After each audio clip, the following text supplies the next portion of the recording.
Welcome back. Let me now come back to you to continue from where we stopped. These kind of bills then come into a lot of countries' lawmaking processes. 9 times out of 10, in countries where it doesn't pass, the executive, the presidents of those countries then say no, they're against it completely, and then it doesn't get anywhere. In Nigeria, I've not heard our president say he's totally against it. All he has to say is, if this bill comes to my desk, I will veto it. If he says that, then nobody has anything to worry about. But because he hasn't said that in totality, by saying he will veto it, I think some form of this bill will pass and it will go into law, and will be our speech will be controlled from then on, like it was in the past. The laws we have is enough to tackle all these to tackle all this misinformation, or people trying to spoil someone's image using the social media. I think we have enough laws to tackle this issue. There, we should think of how to create laws that will better the lives of Nigeria, how to tackle insecurity, how to tackle corruption, how to fight corruption. I think we should begin to think of better laws than looking towards the social media issue. But now this is not our problem. The social media should be allowed to stay. Everyone should be allowed to have his own say, right or wrong, say why the way it is. So it's left for you to decide, this is what I take, this is what I don't take. And if you think some allegations that has been made against you are not true, you have the right to also go to social media and debunk those allegations and say these things are not true. And if anyone has any strong evidence, you should come up with it. It's very simple. Now, the question about recalling people, we will get there, but I don't think that it is that effective at the moment. We are experimenting, and again, thank God that social media just came about the time it came, at the early stage of our democratic journey, because a lot of things might not be perpetrated for that too long. We see the discoveries in the last 16 years of this administration, rightly or wrongly. It is by the use of social media that some of this evidence have been spread to people in local villages, in rural areas. Just have a mobile phone, have an account, and you can see something and you can share your thoughts. So going forward in the next 4 years, in the next 10 years, in the next 16 years, we'll begin to see that people would automatically be resigning without even being questioned about something, because they know that the conscience of the people is already on them, that that they know that they cannot get away with it. To recall a senator, yes, you need certain signatures, but of the 30,000 signatures that were collected, how many of them actually come from that senator's constituency? Do you understand? So they can collect 400, they can collect 40 million signatures, but if less than a third is from his constituency, it doesn't mean anything. And that's what I'm saying. So this senator cannot be recalled based on the signatures you and I put there, because we are not in his constituency.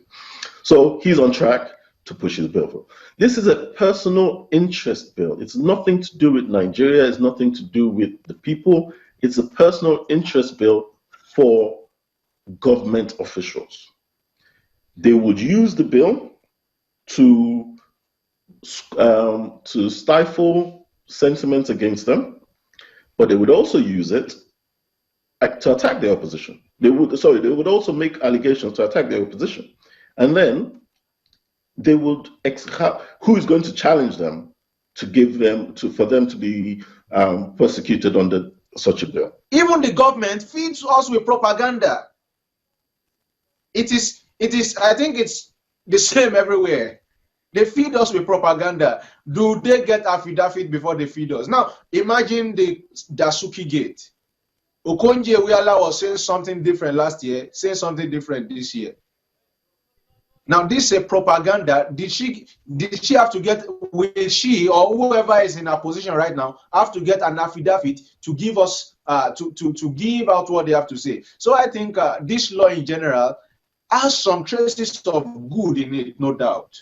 But the overall interest is that of some very minute minority of a minority. In the rest of the world, in every country, there is some legislator somewhere trying to gag speech, even in the US.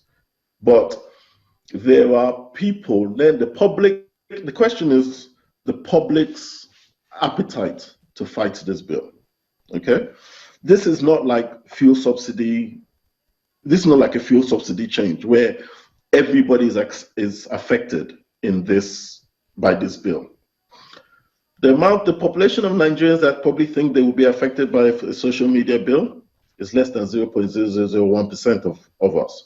So when it comes down to the fight, I don't think there will be an appetite nationwide to lodge a protest. It will just be by social media influencers and the media.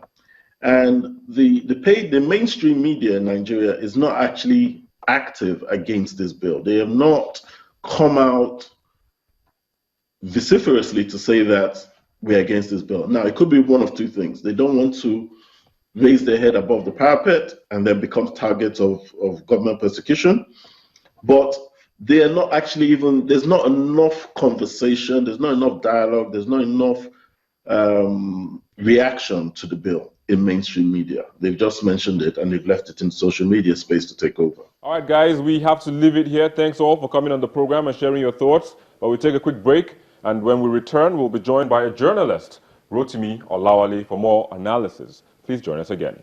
When we say good morning, we mean business morning. Information, insight, perspectives. It's not just business news, but exclusive and focused interviews with top CEOs, entrepreneurs, hands-on business managers, the men and women who drive the economy of Nigeria, a country at the cusp of a new beginning. We follow the money. We keep tabs on the economy. Business Morning, weekdays at 10 a.m.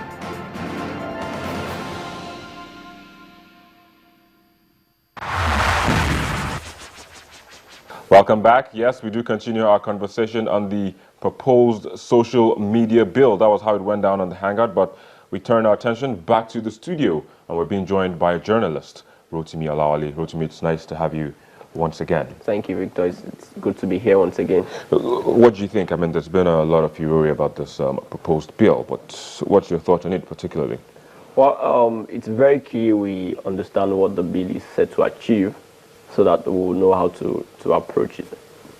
Firstly, I think the bill is set to set an embargo on the freedom of press. That's the first thing, in the sense that journalists will find it very difficult to publish opinion articles. Secondly, people will be discouraged to join journalism. And then thirdly, you have the press dancing to the government, so in the sense that when you have to swear an affidavit before you get something published. Then on the other hand, the other thing is set to achieve on the part of the citizen is to limit the freedom of speech, which is not only our fundamental human right, it is also our natural right. It's an inherent right everybody has. It's a right you have from birth to speak. So these are two broad things that the bill is set to achieve if we look at it critically, objectively. Okay, now let's just move with the second one, talking about the rights of the humans to free speech. Okay. I mean, there's been a lot of noise because mostly the reaction has come from people who use social media, which you are one of. Of course. And they feel it will gag their freedom. But then if you do what you do responsibly, do you have anything to fear? Well, the issue is not about, the citizens are not afraid, because in a democratic system, the freedom of speech is an essential ingredient in democracy, and we have seen that in the US, we've seen that in other advanced democracies. Okay, and Nigeria, interestingly, Nigeria have gone through a period of military rule, so we have experienced what lack of freedom of speech means. And we are now, I think, a decade and 6 years